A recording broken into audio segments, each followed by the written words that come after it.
చంద్రబాబు నాయుడు అనే వ్యక్తి రాజకీయాలలో క్రెడిట్ చోరీ చేయడంలో నెంబర్ 1. ఇతరులు చేసిన మంచి పనులు, ఇతర నాయకులు చేసిన మంచి పనులని తన అకౌంట్లో వేసుకోవడం అనేది చంద్రబాబు నాయుడికి రాజకీయాలు మొదలు ఈ రోజు వరకు కూడా అతడికి అలవాటైన పని. నాడు రాజశేఖర రెడ్డి గారి నుండి మొదలు నేడు జగన్మోహన్ రెడ్డి వరకు వాళ్ళు చేసిన మంచి పనులు, ప్రజలకు చేసిన సంక్షేమ అభివృద్ధిని తన అకౌంట్లో వేసుకోవడం, తను చేసే విధ్వంసాలు, కుట్రలు, కుతంత్రాలు అన్నీ తన ఎల్లో మీడియా ద్వారా, పత్రికల ద్వారా విష ప్రచారాలు చేయించి ప్రజలని మభ్యపెట్టడం అనేది చంద్రబాబు నాయుడికి మాత్రమే తెలిసిన విద్య. ఇలాంటి సంఘటనలు ఎన్నో ఉన్నాయి. ఈ క్రెడిట్ చోరీ అనే అంశంలో చంద్రబాబు నాయుడికి ఏ అవార్డైనా ఇవ్వచ్చు అనమాట.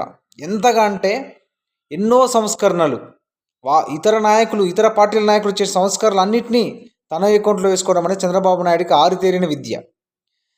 దీనికి బెస్ట్ ఎగ్జాంపుల్ రీసెంట్గా జరిగిన ఒక సంఘటన.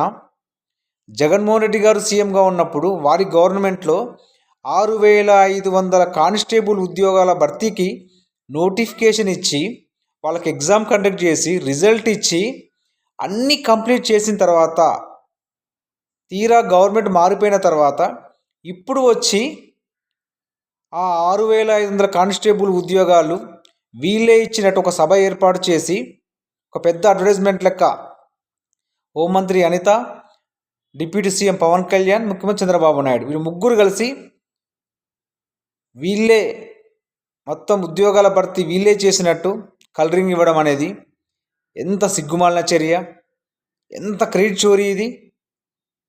అక్కడ ఇచ్చింది జగన్మోహన్ రెడ్డి గారు. అన్నీ కంప్లీట్ చేసిన తర్వాత ఇప్పుడు వీళ్ళొచ్చి వీళ్ళ చేతుల మీదకి ఇవ్వడం అనేది, ఇస్తే తప్పు లేదు, కానీ ఇచ్చి వీళ్ళే ఇచ్చినట్టు కలరింగ్ ఇచ్చుకోవడం అనేది ఎంత దుర్మార్గమైన చర్య. చంద్రబాబు నాయుడు యొక్క మనస్తత్వం, చంద్రబాబు నాయుడు యొక్క రాజకీయం అనేది ఇలా ఉంటుందన్నమాట. ఏ మాత్రం కూడా సిగ్గుపడడు. ఎవరేమనుకున్నా నాకు సంబంధం లేదు, నా వర్గం ప్లస్ ఈ ఎల్లో మీడియా వీళ్ళు నమ్మితే చాలు, వీళ్ళ ద్వారా అట్లీస్ట్ కొంతమంది తటస్థులైనా కూడా నేను నమ్మించగలిగితే చాలు అనుకుంటాడు.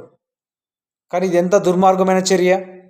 ఇతరులు చేసిన మంచిని తన అకౌంట్లో వేసుకోవడం అనేది నిజంగా సిగ్గుమాలిన చర్య.